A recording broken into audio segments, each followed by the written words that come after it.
আমি আপনার রানী, এই কৃষ্ণনগরের রানী। আমি তো তোমায় একটু কোনো কথা নয়, নিজের কাজ নিজে করুন, বুঝলেন? অন্দরমহলে আমার অনেক কাজ আছে। নিজের কাজ নিজে করব? আমি তোমার স্বামী, আমি তোমার কাছে এইটুকু আবদার করতে পারি না? হ্যাঁ,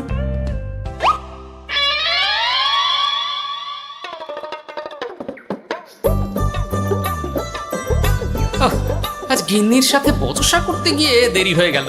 মহারাজ আবার আমার দেরি দেখে রেগে না যান।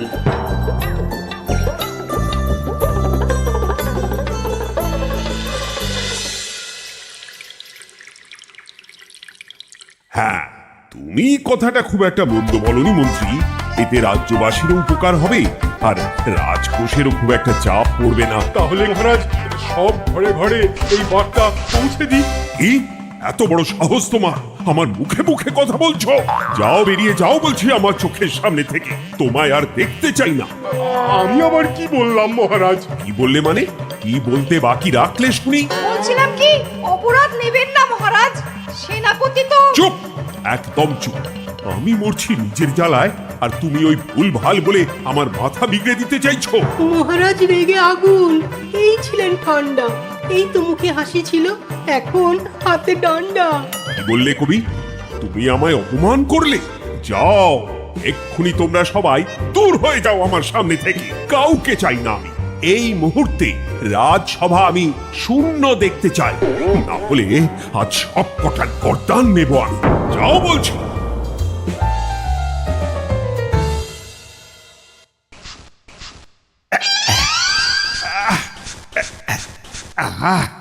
একটু শান্তি হলো।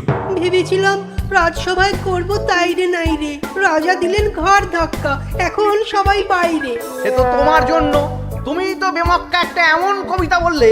আহ, কেন এইভাবে চড়ছেন মন্ত্রী মশাই? দোষ তো আপনারও। আপনি তো কি একটা বলে রাজা মশাইয়ের মাথা গরম করে দিলেন। আমি আবার কি বলেছি? আরে মহারাজ তো সেনাপতির ওপর রেগে গেলেন।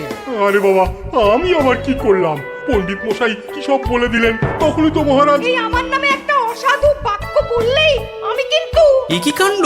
কৃষ্ণনগর রাজসভার সভারত্নরা বাইরে বের হয়ে কি মহা হট্টগোল শুরু করলেন। মহারাজ সবাইকে একসাথে ঘাড় ধাক্কা দিয়েছে। ওরে বাবা, এতগুলো ঘাড়ে রাজামশাই একসাথে ধাক্কা দিলেন কিভাবে? আচ্ছা, দোষটা কে করলো?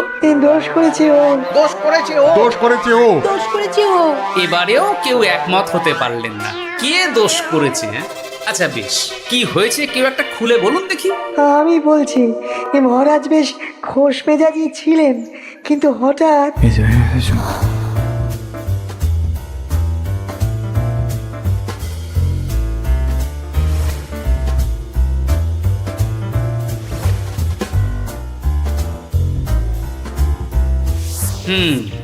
এই কাণ্ড, এ তো ভারী অদ্ভুত রোগ মনে হচ্ছে।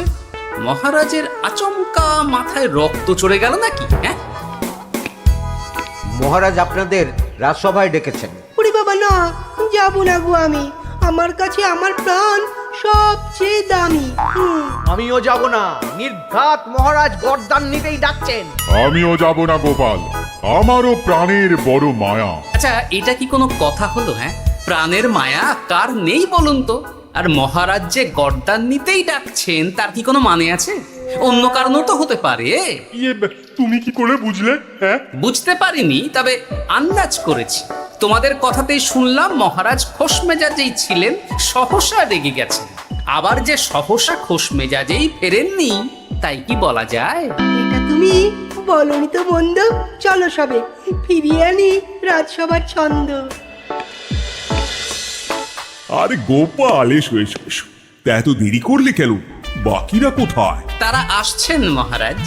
আপনি তাদের ডেকেছেন, তাদের ঘাড়ে কটা মাথা যে তারা আসবেন না। কিন্তু মহারাজ, আমি অন্য কথা ভাবছি। কি কথা গোপাল? আপনি নাকি সভায় আজ হঠাৎ সবার উপরে রেগে গিয়ে তাদের সভা থেকে বের করে দিয়েছেন মহারাজ। এ কি সত্যি মহারাজ? আরে না না গোপাল, মোটেও না। বলতে পারো আমি সবার সাথে একযোগে একটা রসিকতা করছিলাম। আমি দেখছিলাম সবাই আমার রসিকতা কেমন বুঝতে পারে। তাই নাকি? আসলে তুমি ছিলে না বলেই এরা কেউ আমার রসিকতা ধরতে পারেনি। এ কি সত্যি মহারাজ? আপনি সত্যি আমাদের উপর কোনো রাগ করেননি? এ কি এই সব কিছুই আপনার রসিকতা ছিল? ও মা, তাই নাকি মহারাজ? এই যে আপনি শুনিয়ে দিলেন কথা কড়া কড়া, সব কিছুই ছিল আসলে নিছক মজা করা। আহ, আবার যত সব বাজে বকছো তোমরা। এত কথা কেন? তোমরা কেউ আসলে মহারাজ কৃষ্ণচন্দ্রের রাজসভার যোগ্য নও। যাও যাও, দূর হয়ে যাও। কিন্তু মহারাজ, এই যে আপনি বললেন। আহ, তুমি সবার আগে যাও তো। তুমি হলে সব নষ্টের গোড়া। যাও বলছি, আমার আর ভালো লাগছে না। যাও। জব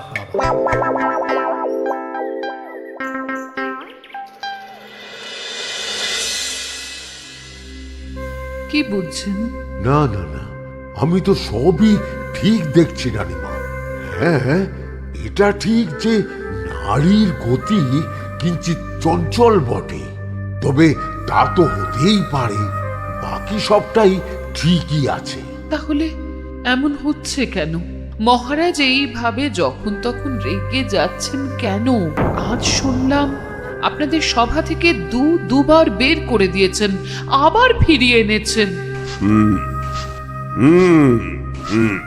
আমি ওষুধ পাঠিয়ে দিচ্ছি, আর মহারাজের কিঞ্চিত বিশ্রামের দরকার। হ্যাঁ, তোমার মাথা আর আমার মুন্ডু। বলি, আমি বিশ্রাম নিলে রাজকার্যকে চালাবে শুনি তুমি, নাকি ওই অকর্মার ঢেকি মন্ত্রী?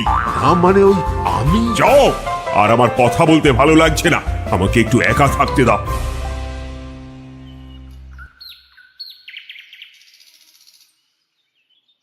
ব্যাপারটা কি বুঝলে গোপাল? রাজবৈদ্য তো মহারাজকে দেখতে রাজবাড়িতে গেছেন। কি মনে হয়? গতকালও আমি যখন বাগানে গেলাম,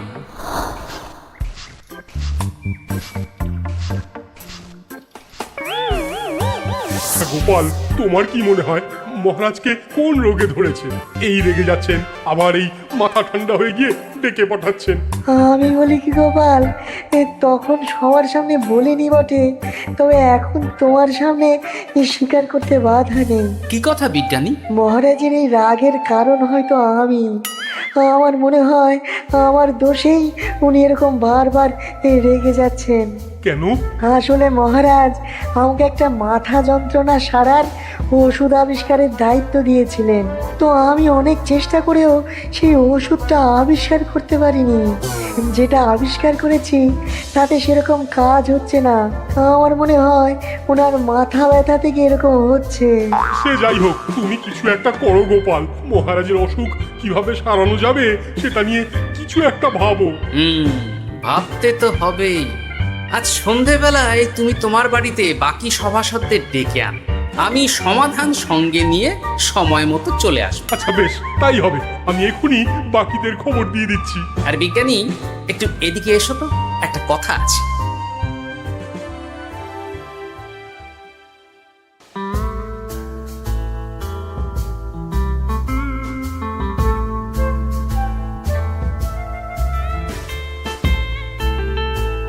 গো, বলি এইভাবে ঘুরলে কি মহারাজের ব্যামো সেরে যাবে? তা সারবে না।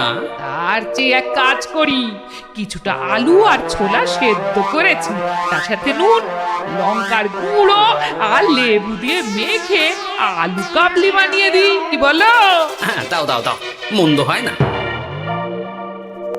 মহারাজের মন উচ্চাটন, তার কি কারণ?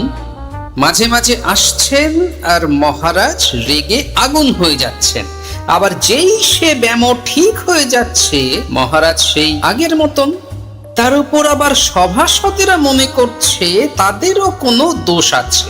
তাহলে দুয়ে দুয়ে চার করতে হবে, কিন্তু কিভাবে কিভাবে কিভাবে? এই নাও আলু কাবলি খেয়ে পেট ঠান্ডা করে নাও দেখি। হ্যাঁ, বেশ কিছুদিন আগে বিজ্ঞানী লেবুর রসের জাদুর কথাই তো বলছিল। আর আচ্ছা গিন্নি, তুমি তোমার বিয়ের সময় তোমার বাবার মুদির দোকানের একটা কাঠের ছোট বাক্স পেয়েছিলে না, যাতে শ্বশুর মশাই মোহর রাখতেন? উমা, সে বাক্স তো ঝুলকালি মেখে আছে গো, তা দিয়ে তোমার কি হবে? ঝুলকালি লেগেছে?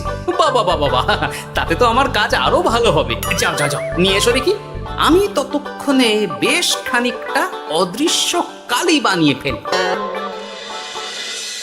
না না, আমি তো বলছি মহারাজের কোনো রোগ নেই, সামান্য উদ্বেগ ছাড়া আর কোনো সমস্যাই নেই মহারাজের। তাহলে মহারাজ আমাদের এই তুর্কি নাচন কেন নাচাচ্ছেন শুনি, মস্করা করে?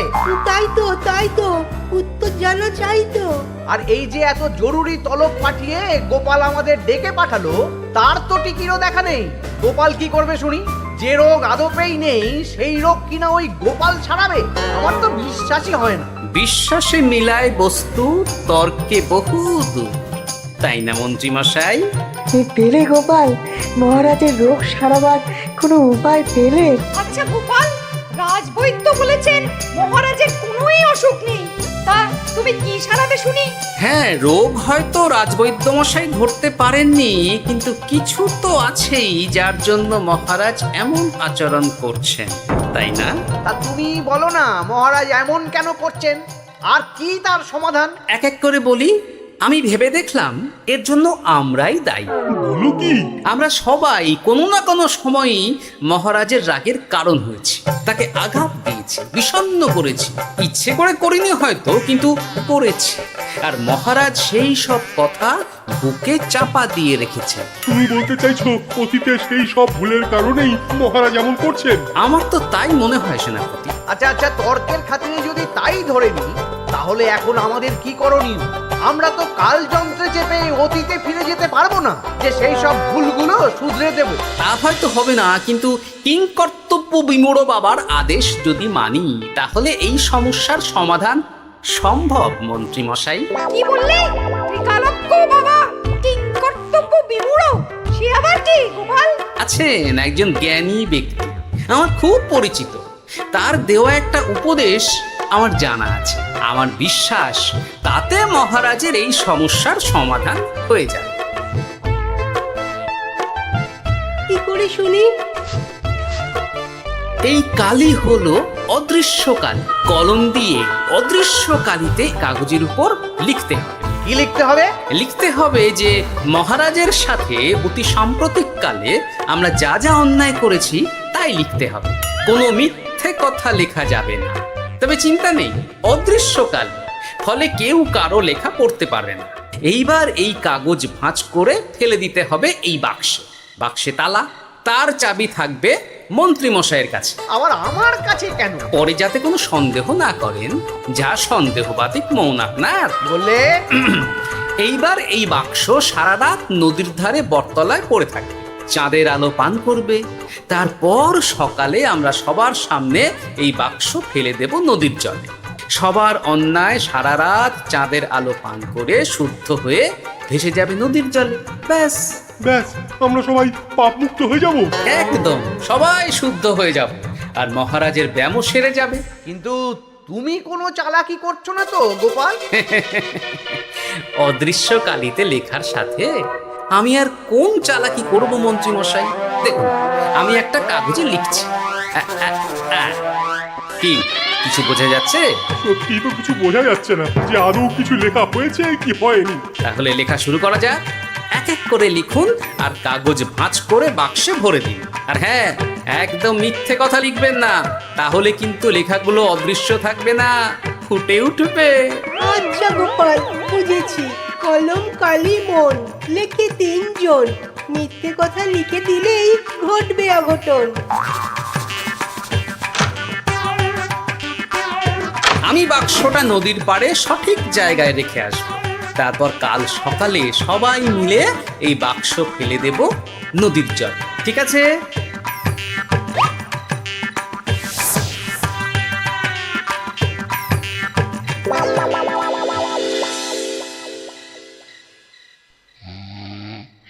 কথায় আছে, মনে যা আসে বলে যাও, ভুলেও লিখো না, তাহলেই বিপদে পড়বে।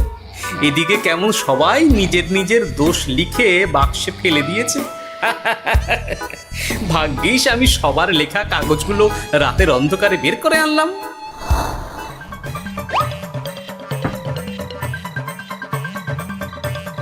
এইবার এই কাগজগুলো ঢুকিয়ে দিলেই কেল্লা ফতে। এখন সবার পাপের স্বীকারোক্তি আমার হাতের মুঠোয়।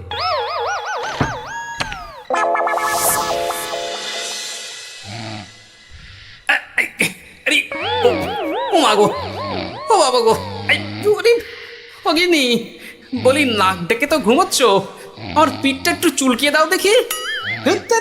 এই জন্যই তো মাথাটা যায় গরম হয়ে। আরে, এই সহজ ব্যাপারটাই তো আমি বুঝতে পারিনি। মহারাজের অসুখ তাহলে এই।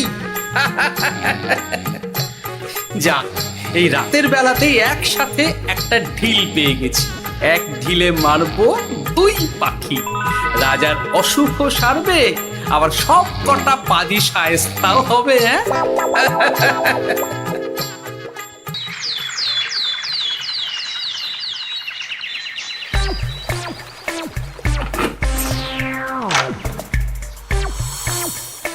কি এইবার শান্তি হয়েছে তো মন্ত্রী মশাই? যেমন অদৃশ্য লেখা ছিল সেরকমই আছে তো? কিন্তু এতে কি মহারাজের রোগ সেরে যাবে? যাবে না মানে? মনে করুন সেরে গেছে।